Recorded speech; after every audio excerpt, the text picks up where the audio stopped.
SuperTalkTV.com. And even though it's the last day, May is Better Speech and Hearing Month. The Magnolia Speech School in Central Mississippi are doing some incredible things and up to some good things for kids and families affected by speech and hearing disorders. And joining us today to tell us a little bit more about both, Miss Valerie Linn. Hey, Valerie. Hi, Rebecca. Should say welcome back, right? Yes. Because it's been, okay, so the last time you were here with us on Good Things, you guys at Magnolia were gearing up for, was it the groundbreaking? Yes. Or big capital campaign for our new building. And we now have the building. We have the building. And you just completed what, the first year. First year. Mm-hmm. What does it feel like now being over that hump? Oh my goodness, it's just amazing. The difference in the two facilities is, you just can't even compare. There are so many unique parts of the school that help children learn better. It's a more efficient space. It's just beautiful. It was time. How long were y'all in your original building? We were there since 1974. So it's just for a minute. Yeah. Right. Half the listeners probably weren't even born. Nope, not me or Rana. Right. So it was time for maybe an upgrade. Yes. Because I would assume with the speech and hearing comes technologies that are maybe different than other learning disabilities. And I don't know if you even consider speech and hearing as a learning disability or how you quantify that. But I know more students than we may realize are affected by it or their learning is affected by it. Yes. So what are some of the, I guess, statistics or numbers about here in Mississippi or just in general about speech and hearing? Yes, well, in general, we serve both children with hearing loss and communicative disorders. So one of the most unique statistics is that over 90% of babies who are born deaf are born to hearing parents. So that tells us that they're coming into the world and parents may not know anything about how to help their child. So we have our early intervention program goes in directly into homes with families and helps their children learn how to listen. And then we have a early age classroom and kindergarten, first grade classroom for children with hearing loss. All of our classrooms, we're talking about, technologies. There have been improvements in construction as it relates to materials and all of that. So all the classrooms have an acoustic caulking around the top and the bottom of the ceiling and floor. And so when you shut the door, it's like every room is its own little envelope. And so that's important for children, not just who have hearing loss, but for children with language disorders and those who attention deficit, as you were mentioning, all sorts of language learning problems. So it helps them attend better when they're not hearing all this outside noise. Yeah. The lights even are LED lights, so no more of that fluorescent popping and buzzing that will make a child with ADHD just, turn their head and their attention is on something else. So that is throughout the school, and just we have in our therapy rooms we have soundproof acoustic paneling, and also have acoustic paneling in different places throughout the building.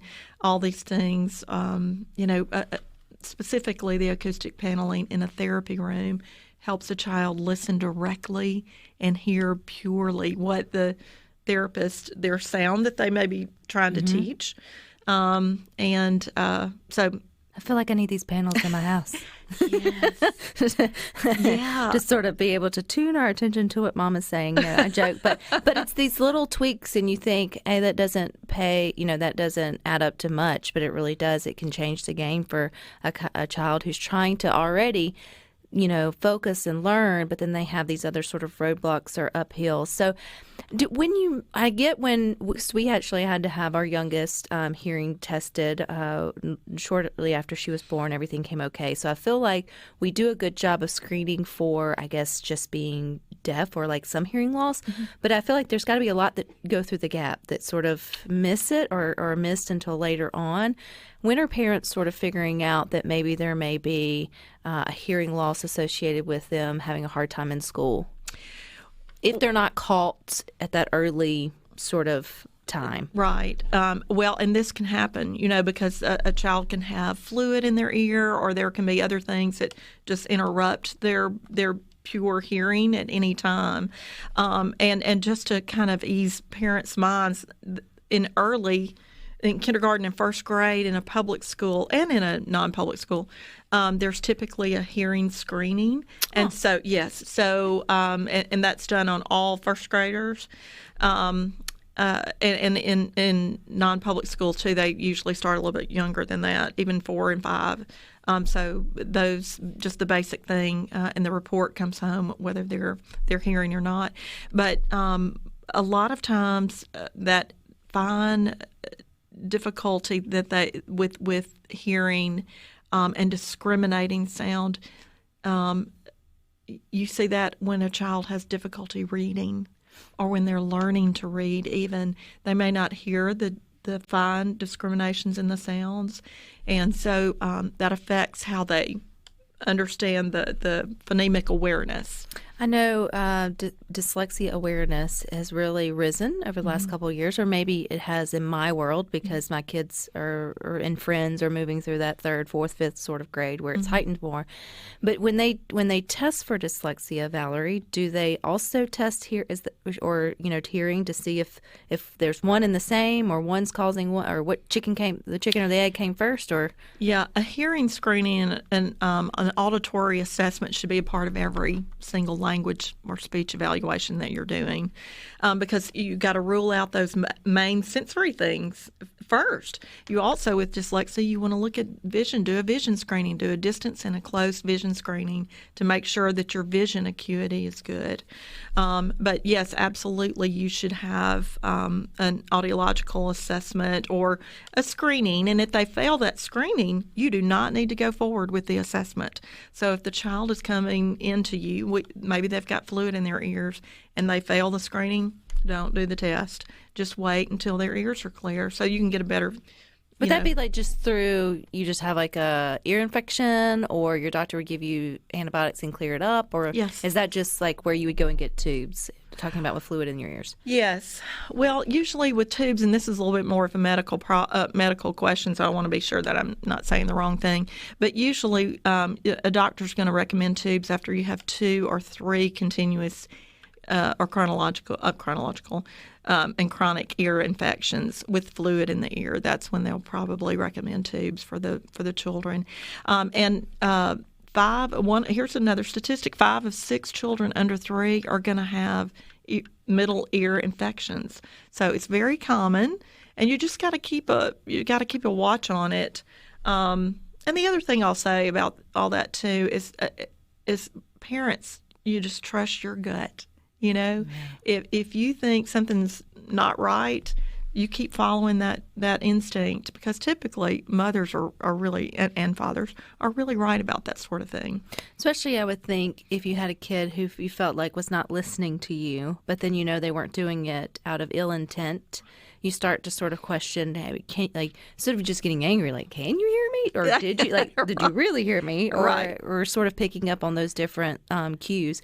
I guess, would your first stop, Valerie, be your pediatrician who would then make a recommendation? Yes. And they can look in there, they can look in their ears and they can see if there's some fluid in there. And so that's how they make those, that diagnosis, and they send you with a prescription for your little baby to get better, your child to get better.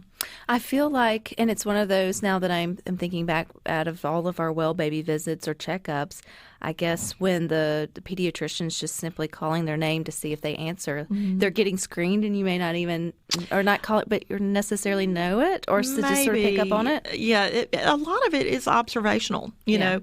And this whole thing reminds me of our founder, Miss Libba Matthews, when she discovered really that her baby was deaf, and he was 11 months old, sitting in the crib, and she went in to speak to him, and he didn't turn his head, and she got behind him and clapped, and he didn't, and She banged on a pot, and he didn't. And that's she got after it. She knew. She knew. Yeah. And then she helped found the Magnolia Speech School, Yes. which we're going to learn more about coming up. And we're continuing our conversation with Valerie Linn, with it being the last day of May, and May is Better Speech and Hearing Month. She's with the Magnolia Speech School, and they really are up to some good things. So with that school, Valerie, what's y'all's grades, age, sort of how does that work within the school? And are y'all one of the only, or if not the only in Mississippi that does for hearing specialty? Yes. Well, lots of questions in one. Well, let me start with our children, all the students that come to the school. So right now we have 70 children there, and we serve ages 1 to 12. And as we were talking about the hearing loss and babies and who are deaf and hard of hearing, those are identified more readily, usually shortly after birth, as you were talking about with your daughter. So we can identify them so we can begin to serve them more quickly.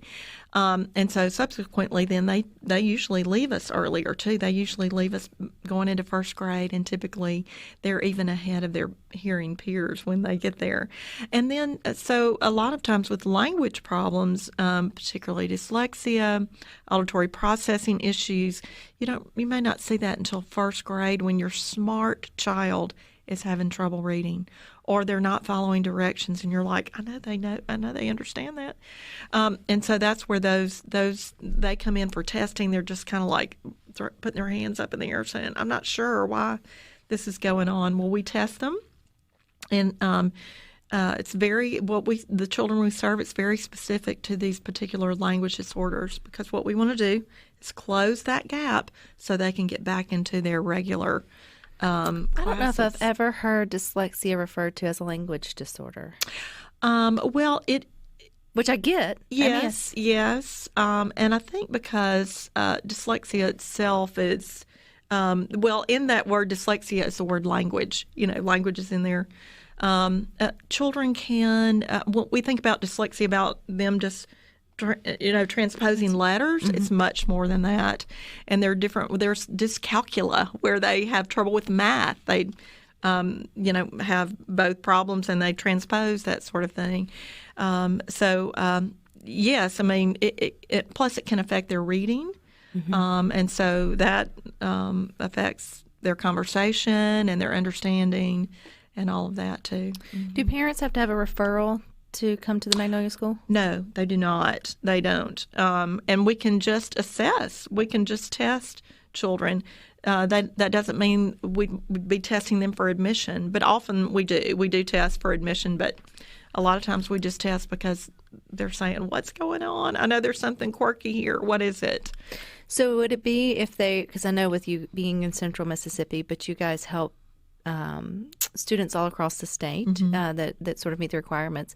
Is it like a traditional school? I mean, do they come like sort of normal school, like I guess we're used to in the public system or the private system, or is it more of like intense tutoring? Well, it's funny you would say it like that because it's really a bit of both. So our children are there for a full day. Carpool starts at 8 and pickups at 2:50. So they are there all day long.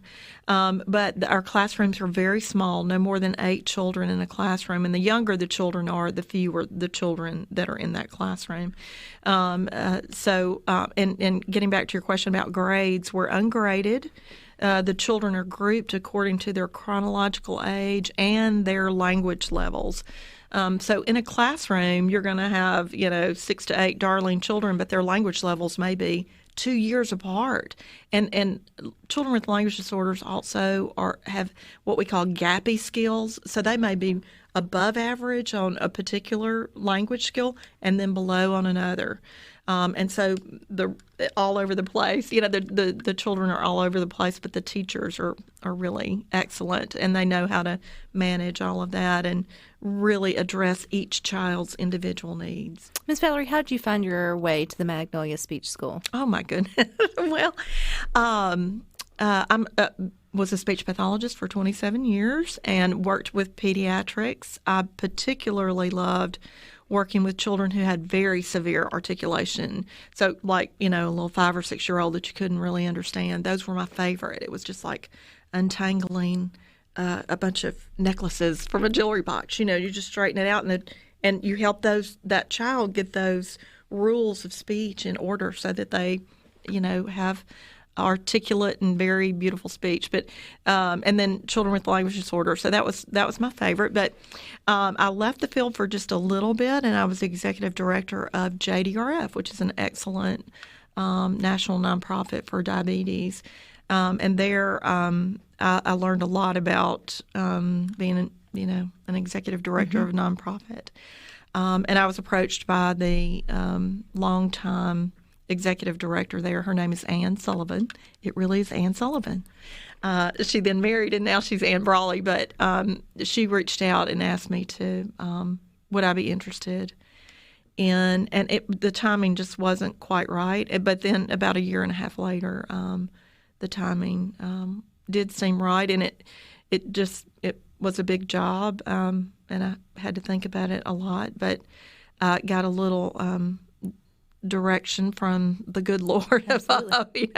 I was feeling like, no, I just don't think that's my job. No, I don't think so. And God kept saying, yes, it is. Yes, it is. And it's a good fit. And you've definitely, through your leadership, and then I know countless others who have helped and volunteered and supported, gotten it to where it's at now in its new location. For the parents listening, though, that feel like that their child's learning abilities, whether specifically if it's speech or sort of hearing combined, they feel like it's that necklace that's jumbled up, right? I thought that was a great analogy.